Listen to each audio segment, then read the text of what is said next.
में। अब मैं आपको जो कराने जा रही हूँ टेस्ट सीरीज, वो भी बहुत इम्पोर्टेंट है। आप इसको अच्छे से सुनिएगा, समझिएगा और लिखिएगा, ताकि आपको अच्छे से आप इसकी प्रिपेयर कर सकते हैं। तो चलिए आइए लेट्स डू इट, हम करते हैं इसको। सबसे पहले हम टेस्ट सीरीज का सवाल लेते हैं। सवाल नंबर 1 कि महात्मा गांधी की आप बीती का उर्दू तर्जुमा किसने किया? सवाल है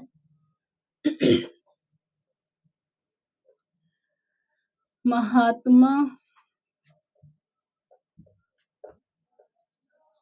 गांधी की आप बीती, जो उन पर बीती थी स्टूडेंट, वो कहा जा रहा है इसमें।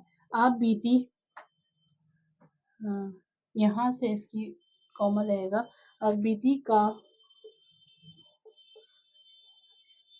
उर्दू तर्जुमा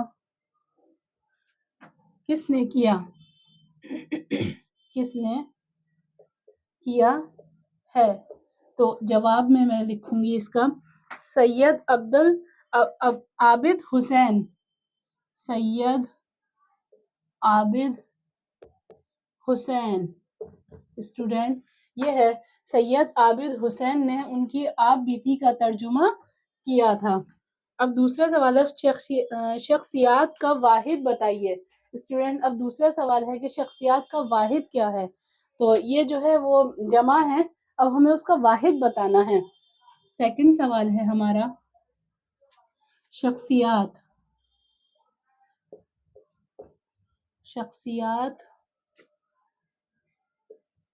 का वाहिद लफ्ज बताइए। जवाब है शख्सियत।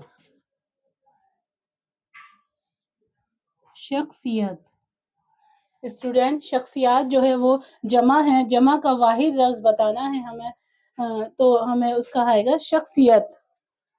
अब थर्ड सवाल है हमारा मुंदरजैल अल्फाज में से कौन सा लफ्ज आवाज के सिलसिले में इस्तेमाल नहीं होता? मुंदरजा झैल अल्फाज में से कौन सा लफ्ज आवाज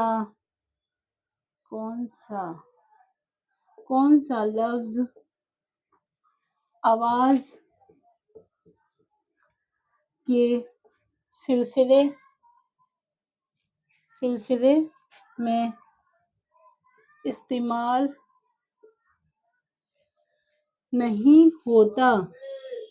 नहीं होता? तो इसका जवाब है स्टूडेंट फेरेरी में 3 नुक्ते नीचे आएंगे, फिर ये आएगा, ये आ गया। आप इसको जल्दी से अपनी कॉपी में नोट डाउन कर लीजिए, ताकि आप उसको बार बार रिवाइज करते रहें और आपको ये अच्छे से याद हो जाए। मैं आपको दोबारा से फिर रिवाइज करवाती हूँ। महात्मा गांधी की आप बीती का उर्दू का तर्जुमा किसने लिखा था? तो सैयद आबिद हुसैन ने लिखा था। सेकंड सवाल है हमारा शख्सियात का वाहिद लफ्ज बताइए। शख्सियात जो है मैं आपको रिपीट कर देती हूँ स्टूडेंट, कि शख्सियात जमा है, जमा का वो सवाल में पूछ रहे हैं वाहिद बताइए। अमूमन ज्यादातर क्या होता है कि वाहिद के जमा पूछे जाते हैं, अब इसमें पूछा गया है कि जमा है शख्सियात, अब इसका वाहिद बताइए। तो वाहिद है शख्सियत। और तीसरा सवाल है मुंदरजा झैल अल्फाज में से कौन सा लफ्ज आवाज के सिलसिले में इस्तेमाल नहीं होता? तो वो है फेरेरी। स्टूडेंट, आप इसको कॉपी में अच्छे से नोट डाउन कर लीजिए, ताकि आप इसको बार बार घर पे फ्री टाइम में होकर भी इसको रिवाइज करते रहें। ठीक है, अब मैं आगे के सवाल की जवाब की तरफ मुतवज्जह होती हूँ। इसको मैं रब कर देती हूँ और मैं आपको फिर दोबारा याद दिलाती हूँ कि आपको अगर मुझसे पर्सनली भी उर्दू पढ़ना है, तो आप मेरे डिस्क्रिप्शन में नंबर है व्हाट्सएप के थ्रू, मैं उर्दू भी आपको पर्सनली आप मुझसे कांटेक्ट कीजिए और मैं आपको 6-9 बेसिक भी जो भी है मैं वो आपको कराऊंगी। आइए मैं अगले सवाल की तरफ बढ़ते हैं। मुंदरजा झैल शायर का दूसरा मिसरा कौन सा है? एक मिसरा इन सवाल में दिया गया है।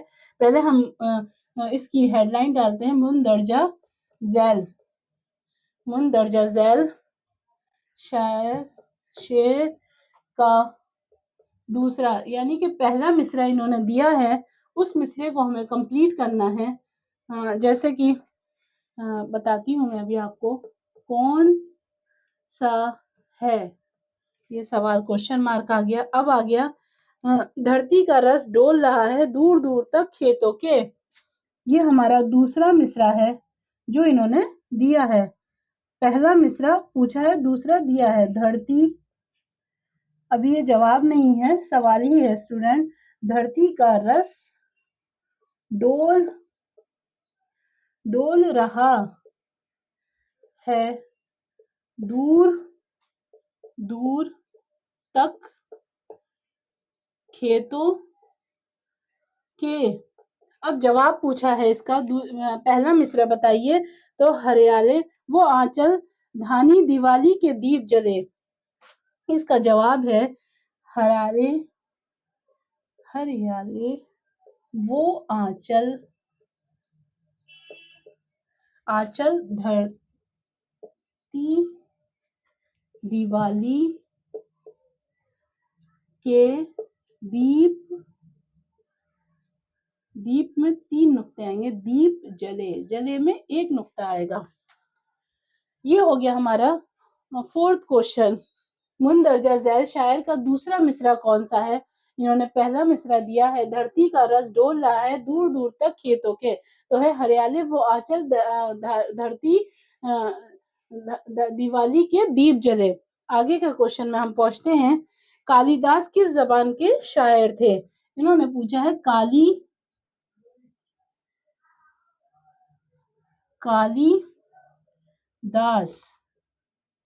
कालिदास किस जबान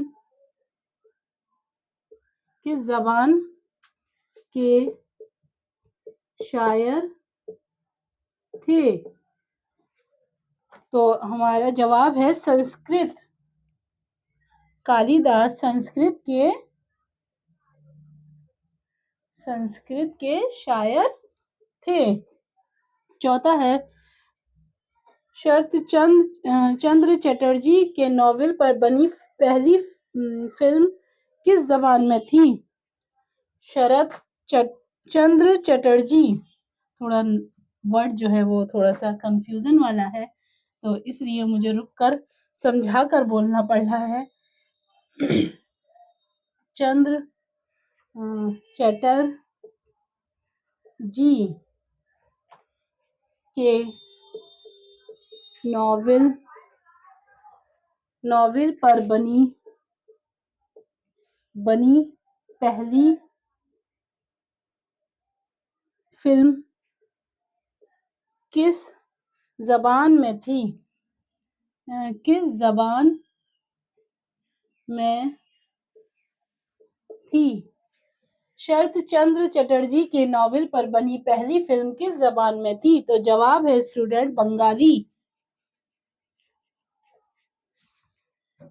बंगाली जबान में बनी थी पहली फिल्म। स्टूडेंट इसको आप जल्दी से अपनी कॉपी में नोट डाउन कर लीजिए, ताकि आप इसको अच्छे से रिवाइज करते रहे। मैं बार बार इस चीज़ को रिपीट कर आपको समझाने की कोशिश करती हूँ कि आप इसको भूलें ना, और आप इसको अच्छे से याद करें, आपके माइंड में, आपके जहन में ये चीज़ रहे कि हम तो ये पढ़ चुके हैं और हमें तो ये आता है। और आप जल्दी जैसे ही आपके सामने ये क्वेश्चन पेपर आए तो आप फटाफट इसको कर दें। तो इसीलिए मैं आपको कहती हूँ कि आप इसको नोट डाउन भी कर लीजिए और मेरी वीडियो आप रिवाइज कर बार बार देखते रहें। तो आप इसको कर लीजिए, फिर मैं आप इसको रब करती हूँ।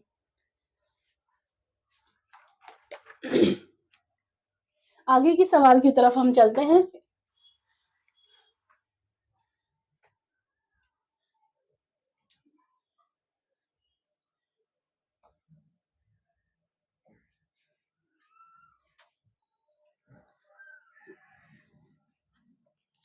तो सवाल है अब हमारा, नेक्स्ट सवाल है, किस सन में हिंदुस्तानी सिपाहियों ने बगावत का इल्म बुलंद किया?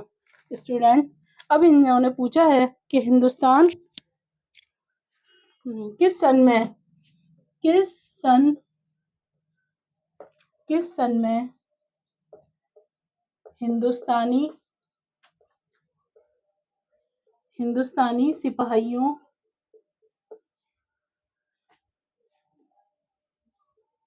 सिपाहियों ने बगावत यानी कि लड़ाई और जो है बगावत का इल्म बुलंद किया। तो जवाब है 1775 नहीं सॉरी 1875। मैं आपको उर्दू में भी इसको लिख कर दिखाऊंगी और आपको इंग्लिश में भी इसको लिख कर दिखाऊंगी, दोनों ही उसमें आपको लिखाऊंगी। 1857 में इसका इल्म किया था। 1875 देखिए मैंने उर्दू में भी इसको लिखा है, सॉरी 1857 बाय मिस्टेक 1857 ईस्वी में इसके इल्म की बगावत का जो जोश है वो बुलंद किया था। आगे के नेक्स्ट सवाल की तरफ हम चलते हैं। फिराक घोर घोपरी का नाम बताइए। फिराक घोर घोपरी का नाम बताइए। फिराक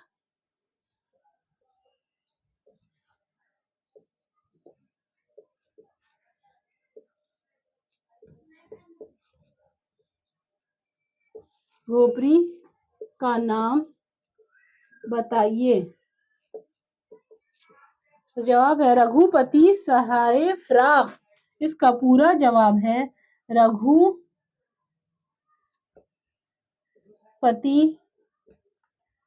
सहाय फिराक। स्टूडेंट उर्दू में नुक्तों का बहुत ध्यान रखें, क्योंकि जेर ज़बर नुक्ते ही की उर्दू की असल वो पहचान है। आगे का सवाल है हमारा, मबालिगा के मायने क्या हैं? मबालिगा गैन आएगा इसमें। मबालिगा के मायने क्या हैं? जवाब है बात को बढ़ा चढ़ा कर कहना। बात को, जैसे बहुत लोग होते हैं गप्पे शप्पे मारते हैं, बात को बढ़ा चढ़ा कर बोलते हैं, उसको शॉर्ट लफ्ज में भी बोला जाता है कि मबालिगा कर रहा है ये शख्स। तो उसको हम ऐसे भी कह देंगे और हम ऐसे भी कहेंगे कि बात को बढ़ा चढ़ा कर बोल रहा है। आइए मैं इसके जवाब को पूरा करती हूँ। बात को बढ़ा चढ़ा कर कहना। स्टूडेंट आप इसको सवालों को जल्दी से कॉपी में नोट डाउन कर लीजिए ताकि आप इसको अच्छे से याद कर सकें। अब हमारा एंट्रेंस करीब आ रहा है, ताकि हम इसको ज़्यादा से ज़्यादा टेस्ट सीरीज को कंप्लीट करें और ज़्यादा से ज़्यादा अपना पढ़ाई में वक्त दें स्टूडेंट, ताकि एंट्रेंस के सवालों को आप अच्छे से